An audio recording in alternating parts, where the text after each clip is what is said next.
Oo. Pwede? Patahimikin nyo na lang yung anak nyo.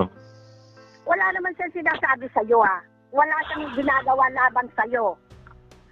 Basta sa kanya kung binibunton yung galit mo, wala siyang ginagawa laban sa'yo. Ako magsasabi. Hindi ako. Oh, tangina naman eh. Pagagalitin nyo na naman ako eh. Minsan lang akong galit sa buhay. Putang ina, nakakulong ako ito! Sino may kasalanan? Ako? Kasalanan nyo! Nako, Francis, alam mo. Sinabing patigilin lang yung anak mo pagtatanggol mo pa. Ginagawa. Marami ako na... Wala siyang ginagawa. Alam mo, maraming tumisira sa kanya para hindi... Hindi ka titigil. Hindi ka titigil magsalita. Hindi ka titigil magsalita. Hindi mo pakikinggan.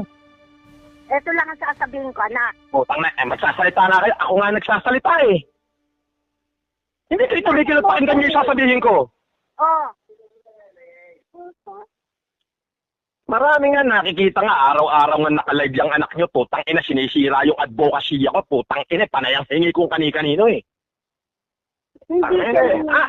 Araw, nakisika ko.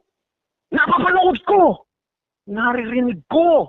O, dinatayo yung cellphone mo. Ginagamit niya yung pangalan ko. Ginagamit niya, ikaw ang nagsabi sa kanya na gawin mo yung... Anong tinapay naman? Oo, na... Wala akong putang inang ayuda. Tumulong nga siya doon sa bambang eh.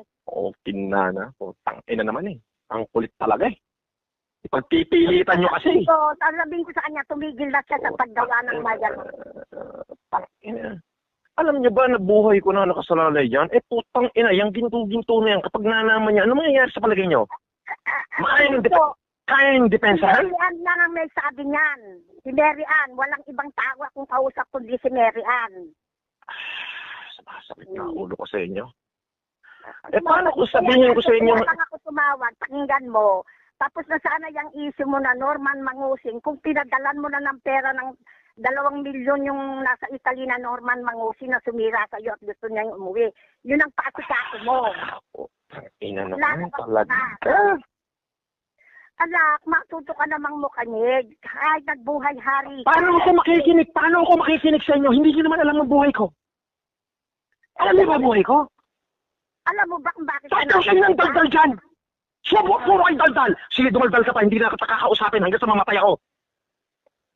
Nako, anak. O sige, magsalita ka pa. Hindi na kita kakausapin hanggang sa mamatay ako. Mas mamatabisin ko pang mamatay. Barado utak nyo eh.